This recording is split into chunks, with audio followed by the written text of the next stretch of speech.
Welcome back to the GSMC College Football Podcast, presented to you by the GSMC Podcast Network on this Friday, May 16th. Just talked about some JUCO, what could potentially happen there. Now, going to transition to Group of 5, Power 4. It's a big difference, but there's some big-time matchups here this upcoming year that could have a big impact on the season. Now, I think the one that may have the most playoff implications is Boise State going to South Bend, Indiana, and playing Notre Dame on October 4th. Now, obviously, Boise State losing Ashton Jeanty this year, that's a big loss. I mean, the kid almost broke Barry Sanders' record that has stood for 40 years. A crazy season last year, well over 2,000 rushing yards, and obviously going to be a guy that is going to be missed in terms of production, in terms of what he brought to that team. But this Boise team, they still got a lot, man.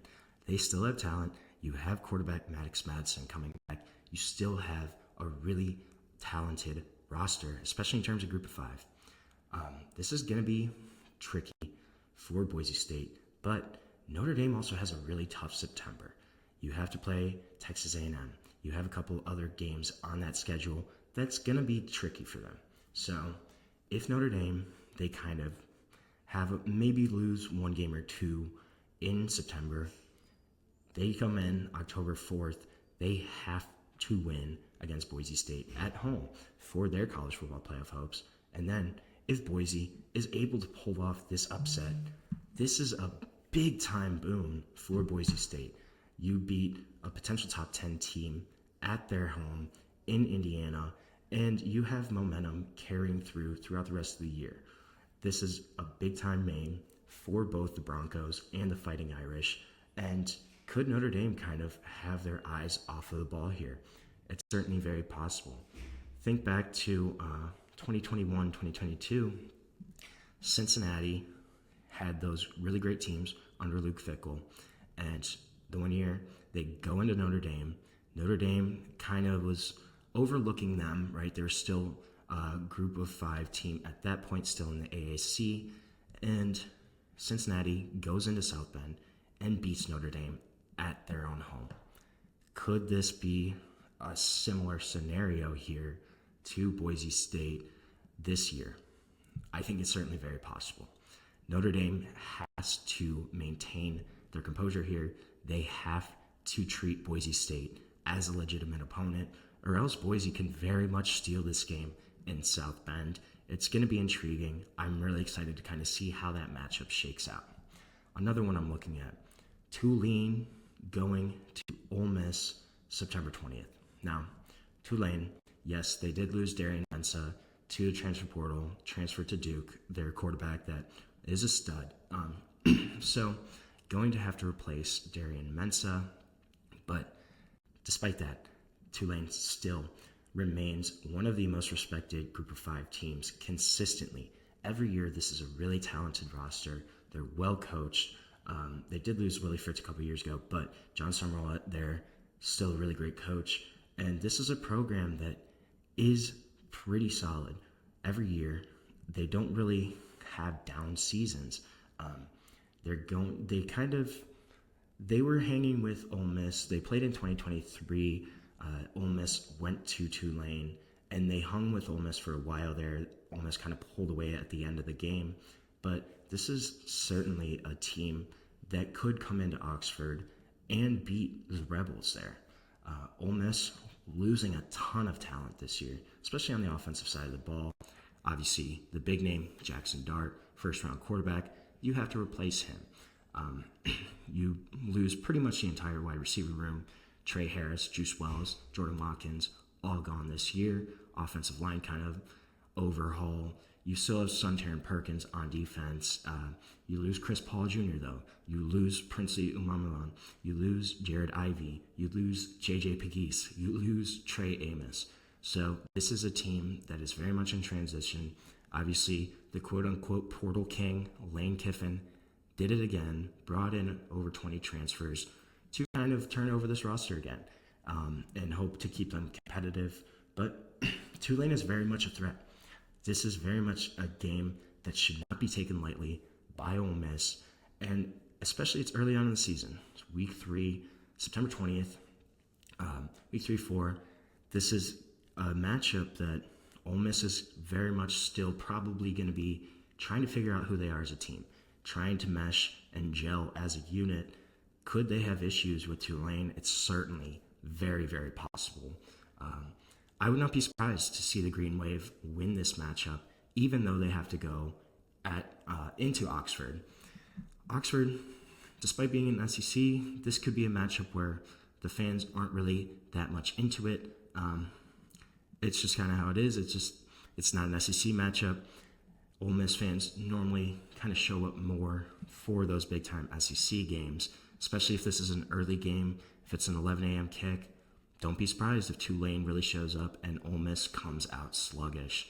I would not be surprised to see Tulane win this game. And if they do, that's a big boon for their season, big bonus for their college football playoff hopes. And Ole Miss kind of needs to win this one. They're going to have a tough year in the SEC. Again, they're going to want to still try to compete, but they need to win these non-conference games. They need to beat Tulane. It's going to be interesting, though. I think that's going to be one of the more intriguing matchups there. Another one where kind of still in the same region, Arkansas going to Memphis on the same weekend, September 20th. So Tulane, Ole Miss, Arkansas, Memphis, both that weekend, both really high potential for group of 5 wins here. And Arkansas has to play at Memphis. So Memphis last year, they were kind of picked to win the AAC going into the season. They did finish 4th in the conference, but they went 11-2. So this kind of shows you how tight the top of that conference was last year. And 2024 for them really kind of felt like a culmination of a senior class that included record-setting quarterback Seth Hannigan. This year kind of feels like a new era. The Tigers are going to have an open quarterback competition for the first time since 2021. They also lost a lot of program stalwarts. Rock Taylor, wide receiver, Chandler Martin, linebacker, they're both gone. 2 guys that were really stalwarts of that Tigers program. And this is going to be an interesting game. Arkansas is the only power conference on Memphis's schedule this year, so that already makes it a really significant occasion. And then there's some history between the 2 programs. And there's also the fact, this shouldn't be overlooked, that Arkansas quarterback Taylor Green has already played twice at Memphis's stadium at Simmons Bank Liberty Stadium.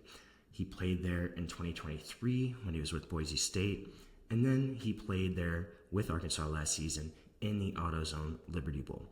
So they do have some experience going to Memphis. This is going to be tough, though, I think. It's going to be a road game for Arkansas. Arkansas has kind of been up and down the past few years.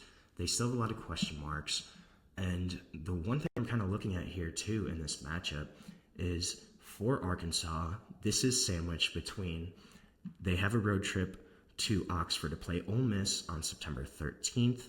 Then they have this game against Memphis on the road. Then September 20th, they have a home matchup against Notre Dame. So you're kind of sandwiched between a big-time road matchup at Ole Miss and a big home game against Notre Dame. Could this be a matchup where Arkansas kind of takes its eye off the ball? Maybe they're looking forward to that game against Notre Dame, kind of having their attention focused there. Could they take their eye off the ball and overlook Memphis? And Memphis goes in and wins this game at home because it's a really big game for them. It's their only power conference matchup this year. So they need to win if they want to make the college football playoff. If they want a statement win, they have to win this game at home. For Arkansas, it kind of seems like it's a little more of an afterthought. So I wouldn't be surprised at all to see Memphis win this game. I think that September 20th weekend, one of those 2 matchups in Tulane, Ole Miss, and Arkansas, Memphis, we're going to see one of those Power 4 SEC teams lose one of those games, I think. Then another intriguing one that I had scheduled is UCLA at UNLV, September 6th. Now, UCLA, they've only had 3 winning seasons over the last 9 years. In 2005, 2013, 2014, those were the only double-digit wins since 1998 for UCLA. The last time they won 11 or more games was never. So this is a program that's been struggling, right? You do bring in Nico, the biggest story of the spring transfer portal. So obviously, Nico Yamaleva, he's instantly going to upgrade the passing game there. He really does kind of have that next level talent. He could potentially be one of the best quarterbacks in the Big Ten, just in terms of pure talent. Obviously, there's been a lot of background noise around him about that entire situation, but still, this is a guy that's a great quarterback just on the field, right? Receiving core is still thin. They did add Mikey Matthews from Cal, which was a big pickup, so that kind of should open things up. But this is a team that really struggled in the running game, especially when you consider that their head coach was their former running backs coach, was a running back, Deshaun Foster. They were 132nd in the nation in rushing last year. 132nd. That's crazy. Pass protection was awful. Ground game only got to 100 yards 3 times last season, and the talent started to do more. So this is going to be a unit, a team that's really going to be a question mark. I think they're going to have to run the ball better this year. And their defense did get better last year, but pretty much everybody of note is gone. Carson Schlesinger, Kane Medrano, those linebackers that covered up pretty much every mistake for UCLA, they're gone next year.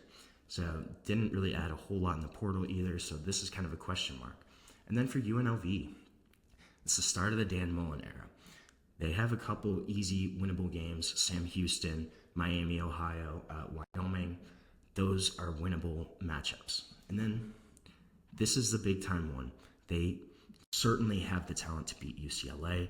They're going to be an interesting team. Dan Mullen coming back to coach. How much do they need to prove that they have it? I think that's going to be a really interesting storyline for UNLV. But this is a matchup that I can certainly see UNLV winning, especially when it's in Las Vegas. So that's a big time one. I wouldn't be surprised to see the Rebels take that one and beat the UCLA Bruins. So we are going to take another short break here on our show. When we come back, we're going to talk a little bit more about Ole Miss and Austin Simmons and get into why he is special. But we're going to talk about that when we come back on the GSMC College Football Podcast.